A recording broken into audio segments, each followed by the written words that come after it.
आज Doubtnut app download करें। Doubtnut पर अपने सभी गणित, रसायन विज्ञान, भौतिक विज्ञान और जीव विज्ञान के डाउट्स का करो सफाया।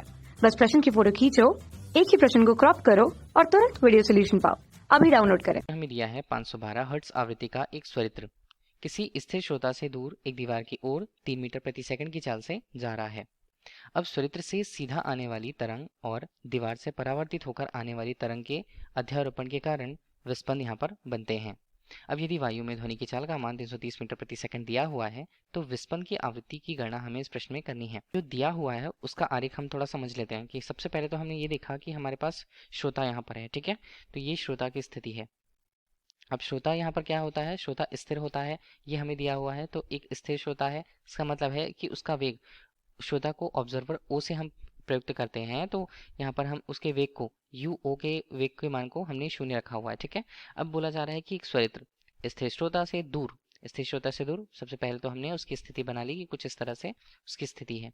ये क्या है, ये यहाँ पर एक स्रोत है, ठीक है। स्रोत जो कि गतिमान है, किस ओर पे, श्रोता से विपरीत दिशा पर, विपरीत दिशा पर है, तो उसके वेग को हमने कहाँ पर दिखा दिया, देखिए इस तरफ दिखा दिया हमने। तो उसका स्रोत है, स्रोत को हम किससे व्यक्त करते हैं, इसको एस, सोर्स, सोर्स हम कहते हैं, उससे व्यक्त किया जाता है एस के रूप में। तो उसके लिए उसका वेग कितना होगा, यू एस के रूप में। इसका वेग हमें दिया हुआ है 3 मीटर प्रति सेकंड। किस ओर पर है, उसके सामने एक दीवार है, उस ओर पर उसकी दिशा है, ठीक है।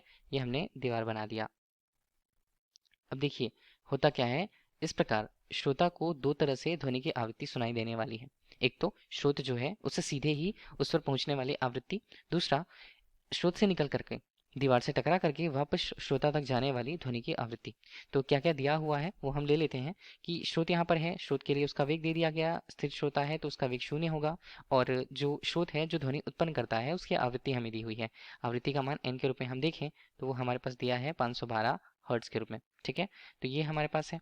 और यहाँ पर बोला जा रहा है कि वायु में ध्वनि की चाल का मान, तो इसे हम यदि देखें तो देखिए ध्वनि संचरण की दिशा पहले स्रोत से कहाँ रहने वाली है, एक तो यहाँ पर सबसे पहले हम माने तो सीधे ही वो श्रोता तक जाने वाली है, इसलिए यू के रूप में हमने उसको ले लिया। इसका मान हमें दिया है 330, किस पर है, ये है, ये भी मीटर प्रति सेकंड पर यहाँ पर है, ठीक है।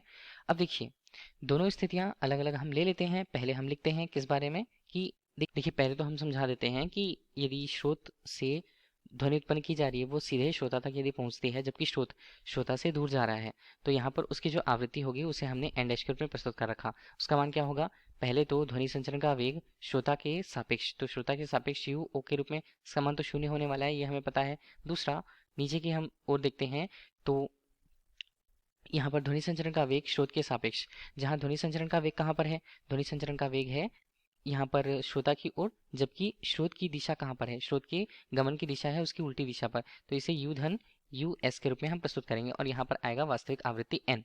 तो देखिए जो जो मान हमें दिए हुए हैं पहले हम उनको ले लेते हैं। एन डैश का मान हमें ज्ञात करना है, ये हमारे पास है 330, जबकि इसका मान होगा शून्य। और नीचे हम देखें और क्या मान होंगे हमारे पास, ये बनता है 330 धन बात की जाती है यूएस की, तो यूएस हमें दिया है 3 के रूप में, ठीक है। एन का मान हमारे पास कितना, एन का मान हमारे पास है 512 हर्ट्ज के रूप में। तो इस प्रकार इसे हमने हल किया। हल करने के बाद हमें एन डैश का मान कितना मिलता है, एन डैश का मान हमें मिल रहा है इस स्थान पर 507 हर्ट्ज के रूप में, ठीक है। तो ये हमें मिला पहला, सीधे ही स्रोत से श्रोता तक आने वाली ध्वनि के लिए उसकी आवृत्ति या आभासी आवृत्ति का मान। दूसरा तरीका ये हो सकता है कि स्रोत जो है जब ध्वनि उत्पन्न करता है तो ध्वनि संचरण की दिशा मान लीजिए यहाँ दिशा पर होती है, दीवार पर जाती है, और दीवार पर टकराने के बाद, दीवार से टकराने के बाद मतलब परिवर्तित होकर वो श्रोता तक पहुंचती है, मतलब अप्रत्यक्ष रूप से।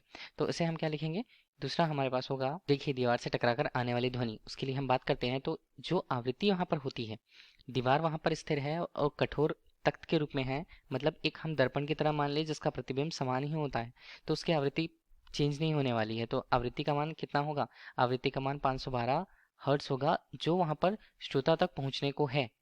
अब इस स्थिति पर श्रोता को आभास होने वाली आवृत्ति को हमने एन डबल डैश के रूप में लिखा, और इसका मान क्या होगा यू। अब भी यहाँ पर क्या है, जो श्रोता है वो स्थिर है, और यहाँ पर देखें यू, यू हमें ध्वनि संचरण का वेग किसके सापेक्ष, नीचे स्रोत के सापेक्ष। तो स्रोत की दिशा कहाँ पर, स्रोत की दिशा इस प्रकार देखिए, स्रोत से निकलने वाली ध्वनि के लिए ध्वनि की दिशा कहाँ है, वो भी ध्वनि संचरण की दिशा पर है, इसलिए इसे यू एस के रूप में हमने लिखा।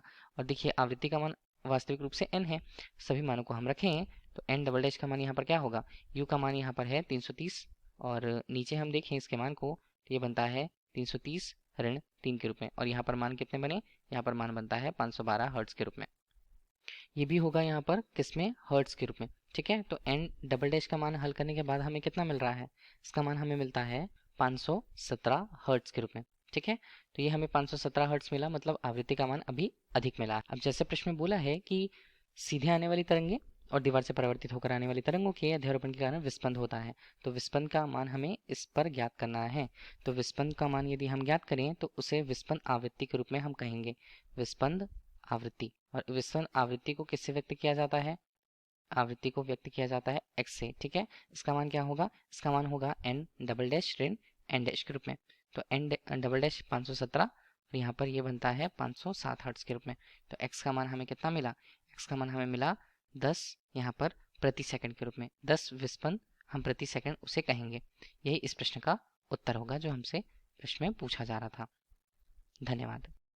कक्षा 6वीं से 12वीं से लेकर नीट, IIT, JEE वो एडवांस के लेवल तक 1 करोड़ से ज्यादा छात्रों का भरोसा। आज ही डाउनलोड करें डाउटनेट ऐप या व्हाट्सएप करें अपने सारे डाउट्स 8400 400 400 पर।